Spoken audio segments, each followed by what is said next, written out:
In this video I will show you how to install .NET Core 1.1, WebPack, TypeScript, Less and the Bootswatch themes, and using the DevExtreme components. So let's get started.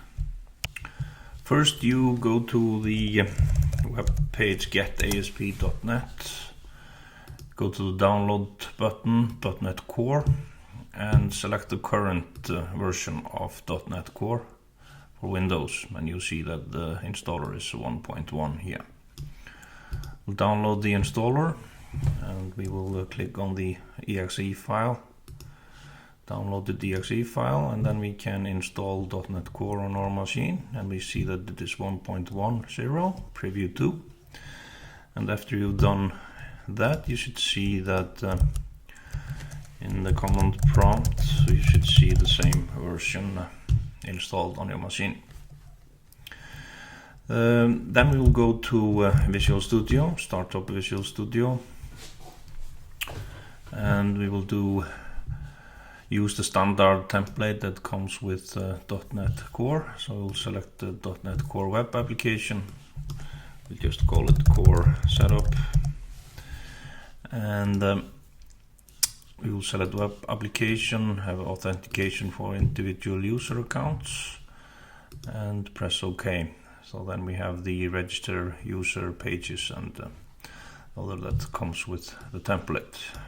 And here we see that the template is done with an older version of .NET, so it complains that the correct version is not installed. So the first thing to do is to fix that. We start by deleting this welcome readme file here, and then we go to the global JSON file in our solution that has now from the template installed the 1.0 version of .NET Core. So we will start by replacing that with the correct version that we have in our on our machine. So we'll replace this with 1.0 preview 2 and the 3.177 version. Next thing we need to do is to go to the project JSON file and update the packages that are in our solution. So we will start by replacing the strings here. So we will replace 1.0 with 1.10, so we'll replace all that 14 occurrences, and then we will change the 1.01 version also to 1.10, and 1.00 preview 2 final needs to be updated to the preview 4 of 1.1 version. So we'll replace that also. But there is one problem here, application inside does not have this version already, so we will just have to press Command space to see what is the newest version available. It's 1.02, we'll use that one. Now we should be able to close our solution and open it up again. And then you see that it's possible that it parses the project JSON file and gets us the possible run methods here and restores the packages for our solution, and it is completed now. So we should be able to select Core Setup and press the Run button to get our web up and running.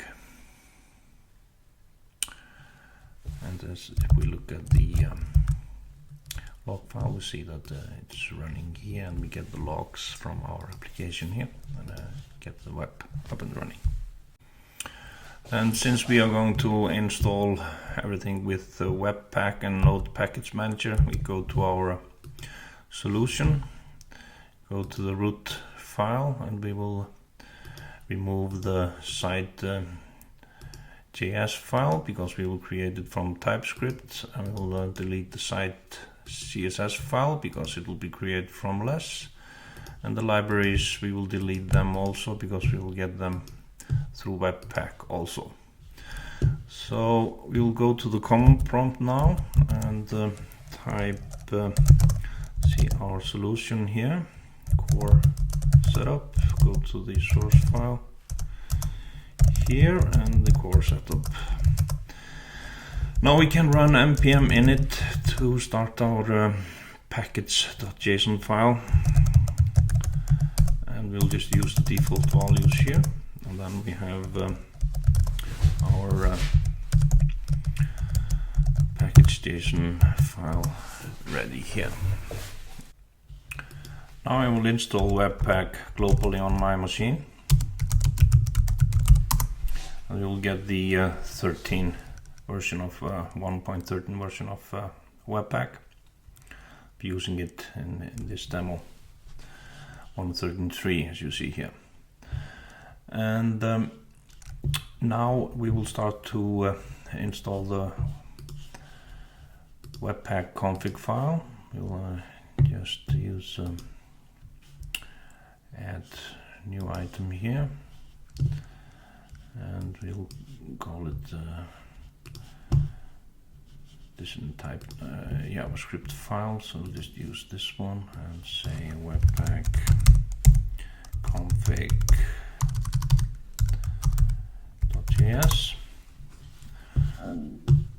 And the first thing we need to have in our Webpack file is to export module export here. So we'll just say module exports equals an object. We will have we will be targeting the web, so we can just put web here. And now I'm just going to copy in some setup files here and explain that. So what we have here is the entry. So the first thing in our Webpack file is the main entry. We'll use a TypeScript file here from the TypeScript directory that I didn't create yet. The root of our destination will be www.root, and from there we will have the file name from the entry going into the JavaScript folder with the name of the file and ending in JavaScript. We'll be using source maps. We'll be able to debug both TypeScript and the less files. And we will take in .ts and resolve.ts and .less files. And the module that we have now here installed is the TypeScript module. It will test for files ending in ts. It will exclude the node modules and typings, and the loader will be ts loader, so we need to install ts loader also. So we will install npm install and save it to the development part of our package.json file, TypeScript and ts loader. And after we have installed that, we will go to our project and create the TypeScript folder, ts I will call it, and the less folder for the less files. So we have these two folders here, and what we can do now is to create our main ts file, TypeScript main ts, and to begin with we will just use create a class called main, which has constructor that doesn't do anything at the time being, so we'll save this one and we will save this one. So what will happen is that Webpack will go through our main entry file and put it into the JS file of our roots. So we can just try this out now and see if Webpack is doing its job. So we'll just run Webpack, And we see that it's using TypeScript 2010. It finds our TS file and compiles it, that will transpile it to JS and puts it in the JavaScript file with the source map file. We can see here that Visual Studio creates the JS file in our TypeScript folder each time I save the TypeScript file. We don't need that, so what I will do is I will add the configuration file to our project for TypeScript. So we'll add a new file, TypeScript, and we'll use these default settings, and we will add 2 settings to it. That is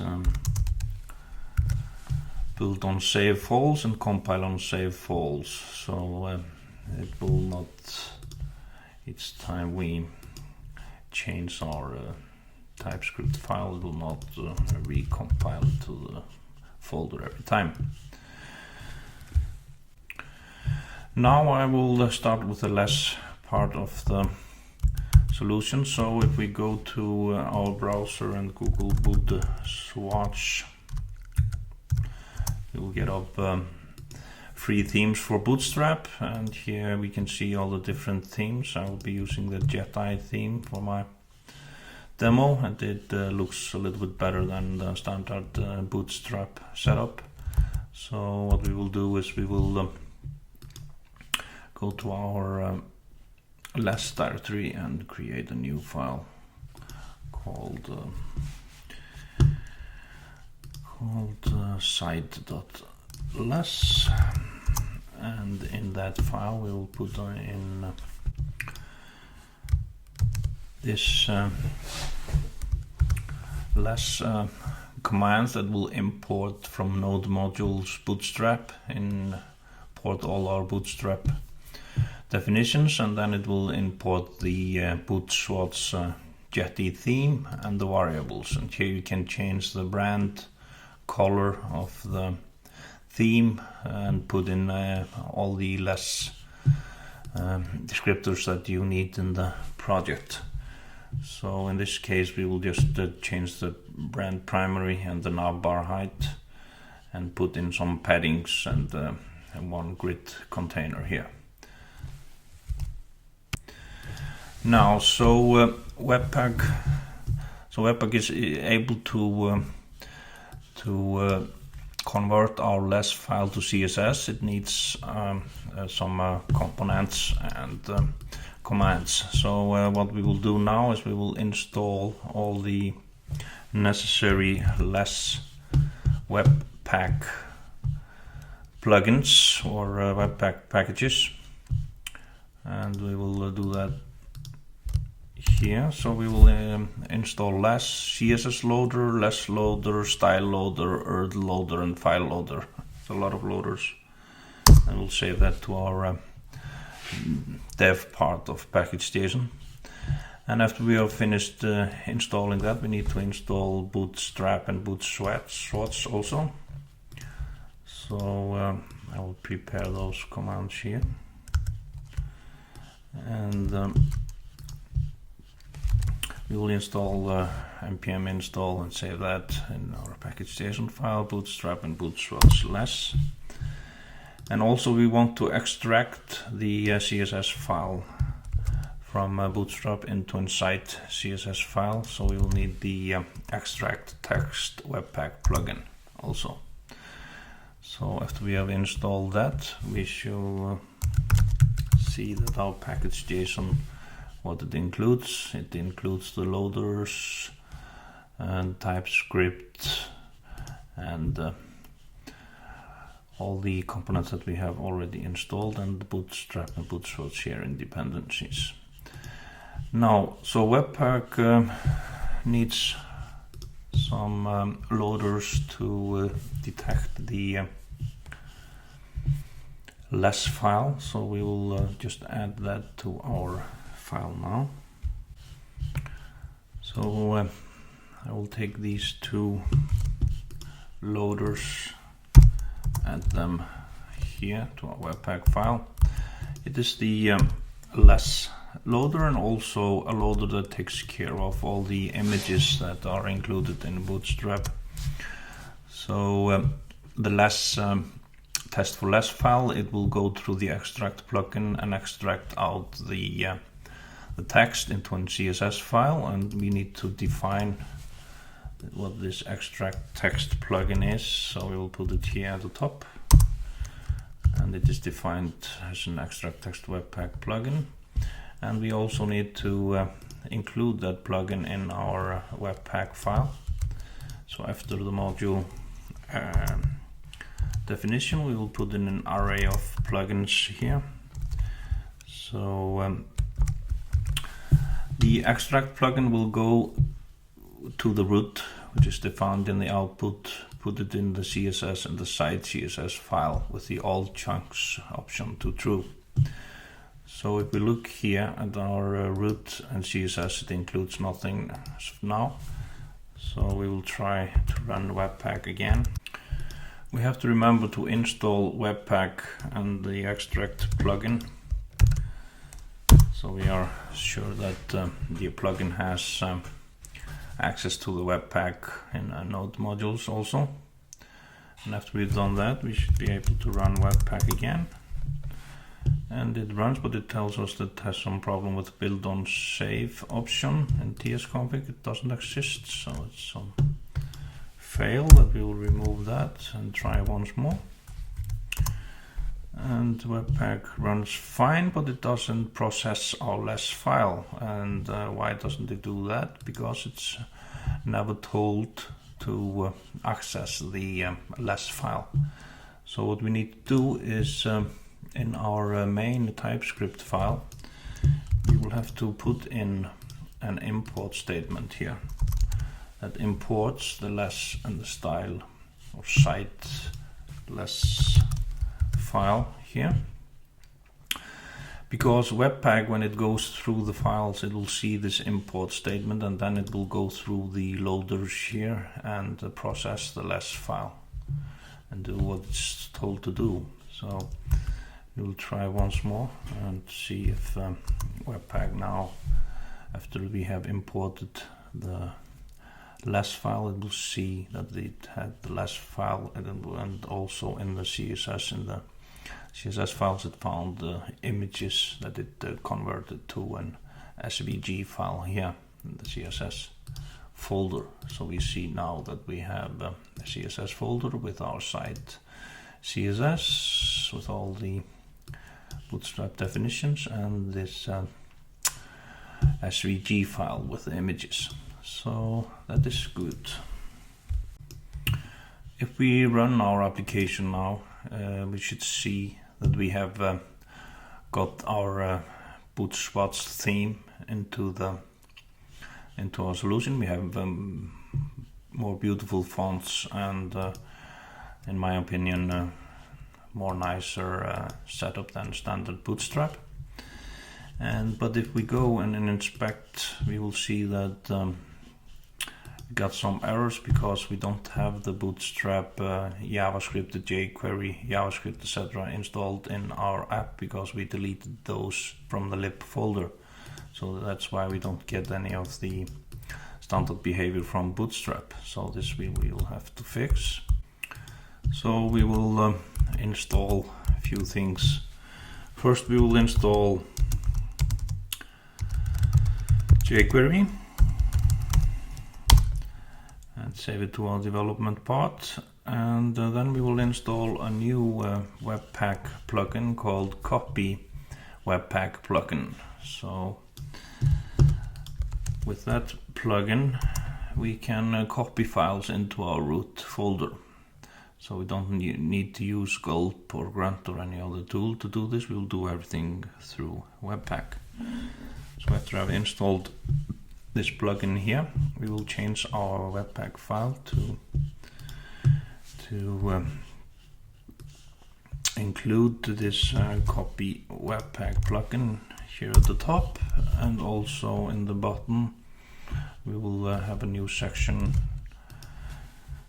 The plugin array will have the new Copy WebPack plugin, and what we will do is we will start by copying in jQuery and Bootstrap into our lib folder. So I'll just make the array close here, and I will take these two guys here, so you will see what definition is like. So we have one array too much here, I think, because we have array of files, and then we have this array here. So what this copy webpack plugin will do, it will go to the node modules jQuery distribution folder and copy it into our lib jQuery distribution folder. Same with Bootstrap. So we still got some squiggle here that it needs to end this copy webpack plugin. So now it looks good. We'll go into webpack, run it once more. And what we will see is all the files that we defined in the plugin will be copied into the correct destination. So when we go to the lib folder now, we'll see that we have Bootstrap distribution and jQuery distribution in place. So if we run the app once more, we should not get as many errors as we got before. So we only get an error of the site.js that doesn't exist, but we have the functionality now of Bootstrap, and we have our new theme here. So the copy plugin is doing its job, and it only, when you run in watch mode, it will only copy the files that have changed, so it will not do the copying all the time in watch mode. So now we have TypeScript, less, and Webpack running, and the theme from Bootswatch. So now we need to put in Extreme, so we'll have our DevExtreme components in our application. So the first thing we do is to install npm install DevExtreme, and we will get the version 16.2.2, which is out now. And after we have installed it in node modules, we will have to get DevExtreme to our lib folder as Bootstrap and jQuery. So we will have to put in two more copying definitions here in copy webpack plugin. So here we will get the DevExtreme distribution JavaScript files and CSS files into the library. So if we run webpack now, we should see that after the plugin has done its job, it will we will now have DevExtreme in our lib folder.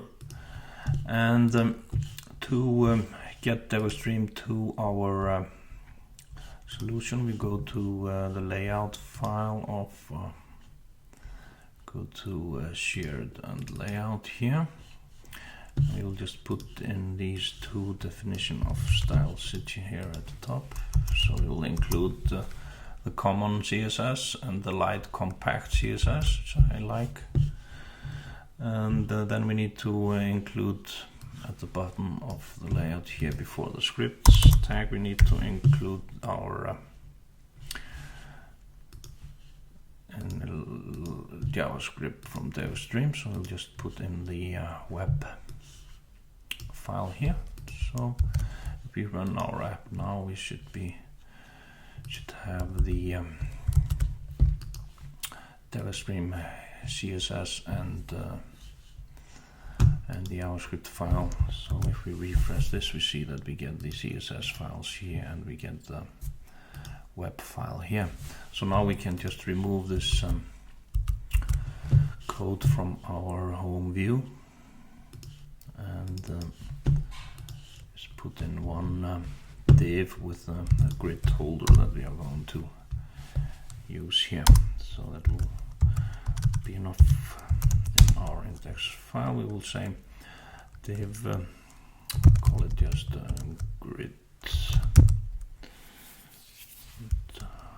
placeholder, another container, and then we will have our JavaScript file coming in the section scripts. So here we can include our JavaScript coming from the TypeScript file. So we'll drag it here, so we have our main. Now we will add some data to our project. So we will begin with going into the data folder and add two classes. So we will add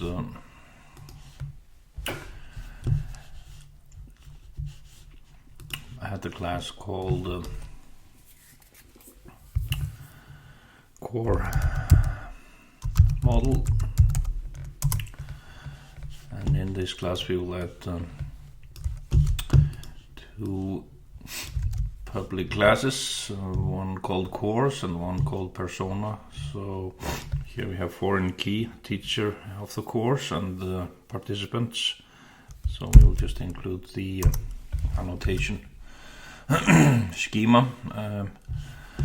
And the next thing we need to do is to add these to the application DB context that we have in our project now. So we will just add these two classes here as a DB set.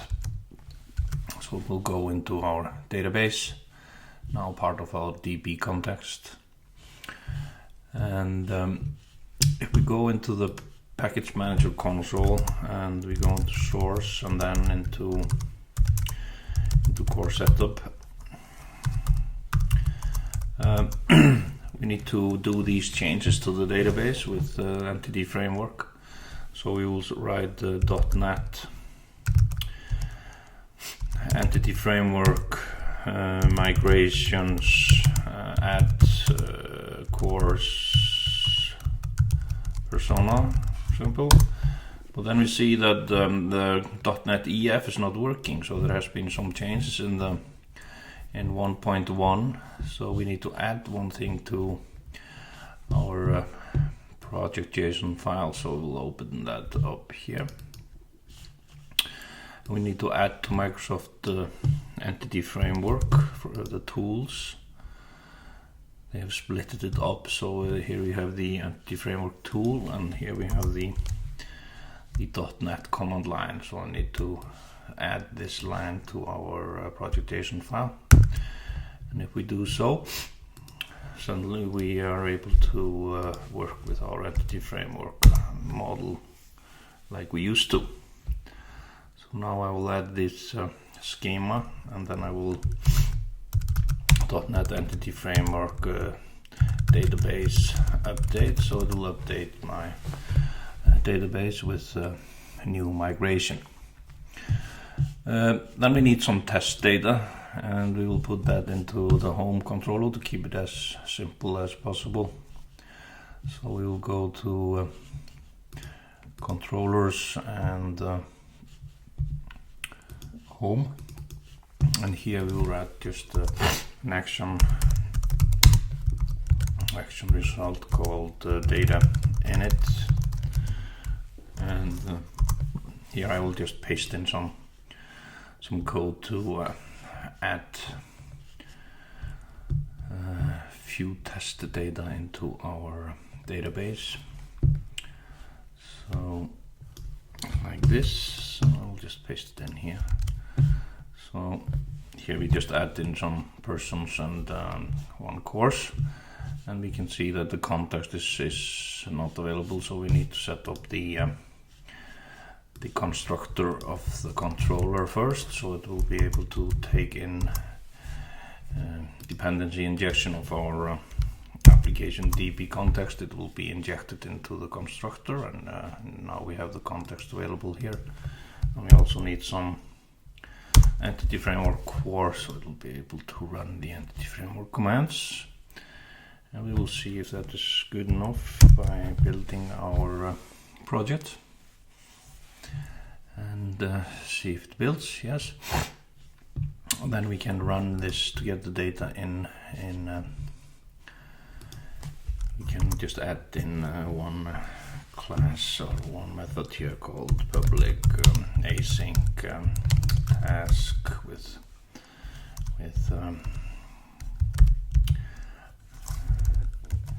async task action results and call it persona, and we'll set result to be context. We will await to some asynchronous of the data context persona to list async, so we'll get that here, and when we got the result we will just return JSON with the result. So what we can do now, if we run the application and save this and run, we should be able to initialize the data with home data in it and get the data back, or at least the persons with this call here. So we will just try to write the home data in it, and we can just put in a breakpoint here so we are sure that we hit the right method, and it runs fine, and we see the Entity Framework SQL statements in the log, and we will try to get the result here, and we see that we got these 4 personas that we have added. So now we have data for our grid component. Now we need to install the typings into our project, so we will install typings globally on our machine.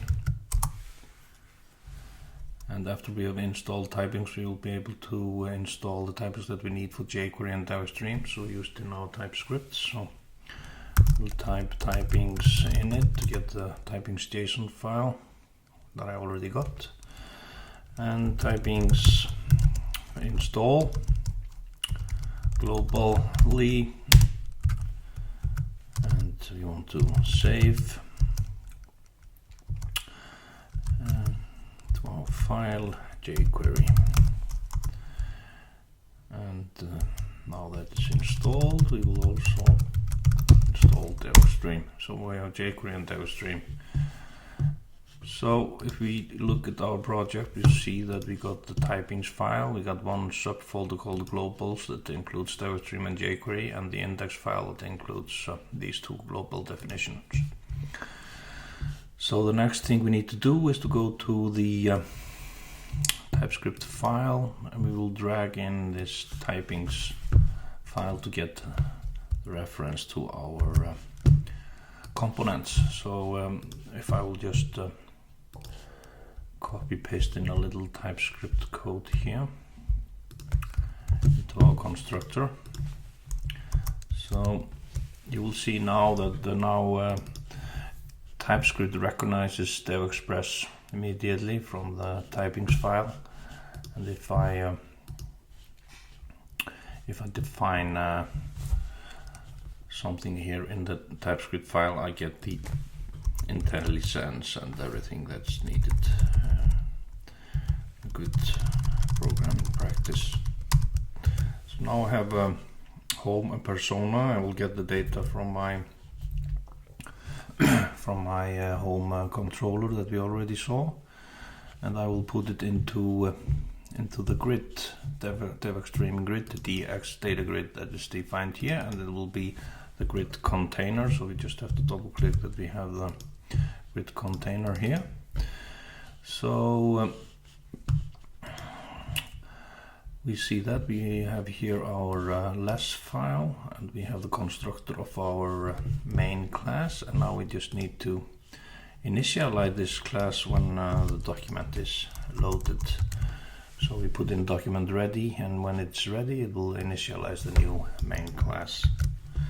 And to get everything working, we have to run WebPack in watch mode. So it will take our TypeScript file and transpile it into JavaScript here in the root file, and it will also here in the index file we included the main file. So we should be good to go if we just go to the home controller, and here we get our grid with search and filtering possibilities and all that a good grid needs to have. And also you see that it doesn't fill out the space here. I like to use all the space that's available, so we'll go to the layout file, and we see here that we have a container, and we will use the fluid class to spread it and use all the space that is available. So if we refresh now, we'll get grid with some, which is bigger and better, and we see that all the definition that we have here in our TypeScript file. This one you can get documentation for on by using JS.devexpress.com, and if you go into the web development, you will get all the multi-purpose widgets that you need. You see that they have a lot, and in the next video I will try to see some more, show you some more advanced usage of those components here. And here, if you want to see some grouping or other functionality that you need, you just go to the demos, and here you get the code what is needed to allow the things that you need in your application. I will put this code that you've been watching and the project into my GitHub account, VictorBK core setup, so you can clone it instead of typing everything up. Thanks for watching.